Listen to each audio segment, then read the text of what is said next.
రాష్ట్రంలో కూటమి పాలన ఏడాది పూర్తయిన సందర్భంగా జనసేన టీడీపీ నాయకులు విడివిడిగా సంబరాలు చేసుకున్న నేపథ్యంలో ఏడాది పాలనలో కాకినాడ నగర అభివృద్ధికి సమస్యల పరిష్కారానికి కూటమి పెద్దలు ఏమి చేశారో ప్రజలకు తెలపాలని సిపిఎం కాకినాడ నగర కమిటీ డిమాండ్ చేసింది.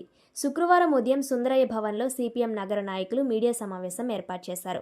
ఈ సందర్భంగా సిపిఎం నగర కమిటీ సభ్యులు కె సత్యరాజు మాట్లాడుతూ రాష్ట్ర ప్రభుత్వం ఎన్నికల ముందు ఇచ్చిన సూపర్ 6 హామీలు పూర్తిగా అమలు చేయడం లేదన్నారు. తల్లికి వందనంలో నిబంధనల వల్ల చాలా మంది అనర్హులుగా మిగిలిపోయారన్నారు.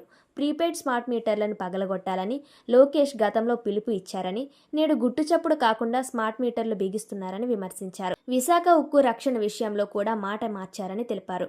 కాంట్రాక్టు అవుట్సోర్సింగ్ ఉద్యోగులు, కార్మికులు, స్కీమ్ వర్కర్స్కి జీతాలు పెంచలేదని, మరొక పక్క ప్రభుత్వ పథకాలు కూడా అమలు చేయడం లేదన్నారు. సిటీ ఎమ్మెల్యే వారు ముఖ్యమంత్రికి నగర సమస్యలపై వినతి పత్రం సమర్పించడం అభినందనీయమని, అయితే ఏడాది కాలంలో నగరానికి ప్రభుత్వం నుంచి వచ్చిన నిధుల వివరాలు నగర ప్రజలకు తెలియాలన్నారు. నగరంలో ఉన్న లోక్సభ సభ్యుడు, రాజ్యసభ సభ్యుడు నగర అభివృద్ధికి, సమస్యల పరిష్కారానికి ఏం చేశారో తెలపాలన్నారు.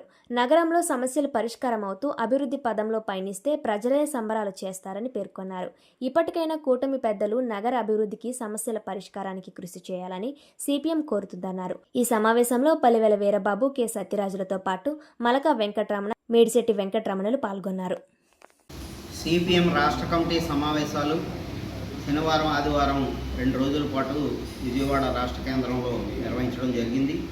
ఈ సందర్భంగా రాష్ట్ర ప్రభుత్వ ఏడాది పాలన మీద సమీక్ష చేయడం జరిగింది. ఏడాది పాలనలో కూటమి ప్రభుత్వం చెప్పినటువంటి హామీలకి, ఆచరణకి ఏమాత్రం పొంతన లేని పరిస్థితి కనపడుతుంది. కేవలం అన్నా క్యాంటీన్లు 1-2 అంశాలు తప్ప మెజారిటీ అంశాల్లో కూటమి పాలన వైఫల్యంగా కనపడుతుంది.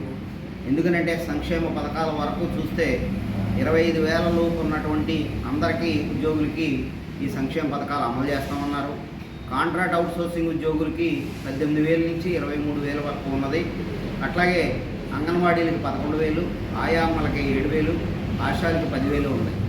ఇప్పుడు అమ్మఒడి ఇచ్చినటువంటి దాంట్లో 10,000 దాటినటువంటి వాళ్ళు ఎవరికి సంక్షేమ పథకం అమలు జరగదని చెప్పారు. ఇది చాలా తీవ్రమైన అన్యాయ విషయం. దీన్ని మార్పు చేయాలా? ఎవరైతే స్కీమ్ వర్కర్లు కానీ లేదా ఇతరుల కాంట్రాక్ట్ అవుట్సోర్సింగ్ ఉన్నారో వాళ్ళందరికీ సంక్షేమ పథకాలు అమలు చేయాలని డిమాండ్ చేస్తాం. రెండోది స్మార్ట్ మీటర్లు. జగన్ ప్రభుత్వం స్మార్ట్ మీటర్లు తీసుకొచ్చి లక్షల రూపాయలు సాధారణ ప్రజానీకం మీద భారాలు పడినప్పుడు ఆ మీటర్లని రోడ్డు మీద పగలగొట్టి తగలబెట్టమని లోకేష్ చెప్పాడు. మరి ఈరోజు అధికారంలోకి వచ్చిన తర్వాత ఏమాత్రం మాట్లాడతలేదు. దొంగచాటుని ఆ మీటర్లన్నీ పరిశ్రమలకి, ఇటు ప్రభుత్వ కార్యాలయాలకి బిగించారు. ఇప్పుడు నివాస ప్రాంతాల్లో బిగిస్తున్నారు. వీటన్నిటినీ వెంటనే తిరస్కరించాలని, ప్రజలు స్వచ్ఛందంగా స్మార్ట్ మీటర్లని వ్యతిరేకించమని సిపిఎం పిలిపిస్తుంది. తెలుగుదేశం కూటమి ప్రభుత్వం ఏడాది పాలన కాకినాడకి ఏం చేసింది అని ప్రశ్నిస్తూ ఉన్నాం. కాకినాడ నగరంలో ప్రధానంగా ఉపాధి కల్పించేది పోర్టు. ఉప ముఖ్యమంత్రి పవన్ కళ్యాణ్ గారి మాటల వల్ల పోర్టులో ఎగుమతి దిగుమతులకు అంతరాయం ఏర్పడి వేలాది మంది కార్మికులకి ఉపాధి దెబ్బతింటున్నది. కాకినాడ నగరంలో చదువుకున్న యువకులకి ఏ రకమైన ఉపాధి లేక ఇతర ప్రాంతాలకు తరలిపోతున్నారు. ఈ ఏడాది కాలంలో ఎంతమందికి ఉపాధి కల్పించింది ఈ ప్రభుత్వం కాకినాడ నగరంలో యువజనులకని మేము ప్రశ్నిస్తూ ఉన్నాం. అదే రకంగా ఇంటి సమస్యతో అనేక మంది కాకినాడ నగరంలో బాధలు పడుతున్నారు. కొమరగిరిలో ఇల్లు పూర్తి కాలేదు, అక్కడ స్థలాలు ఏమవుతున్నాయో అర్థం కాదు. టెడ్కో ఇల్లు నిర్మాణం పూర్తి కాలేదు. దానికి ఈ సంవత్సర కాలంలో ఏ రకమైన నిధులు కేటాయింపు జరగలేదు. కాకినాడ నగరంలో పెద్ద ఎత్తున మంచినీటి సమస్యతో ప్రజలు బాధపడుతున్నారు. ప్రభుత్వం ఏదైనప్పటికీ గత ప్రభుత్వం వారు జగన్నాథపురంలో వాటర్ స్టోరేజ్ ట్యాంక్ 40 కోట్ల రూపాయలు కేటాయిస్తున్నట్లు ఆనాటి ముఖ్యమంత్రి ప్రకటించారు. ఈ ఏడాది కాలంలో కాకినాడలో జగన్నాథపురం వాటర్ స్టోరేజ్ ట్యాంక్ 1 రూపాయి అయినా రాష్ట్ర ప్రభుత్వం నిధులు ఇచ్చిందా అని ప్రశ్నిస్తూ ఉన్నాం.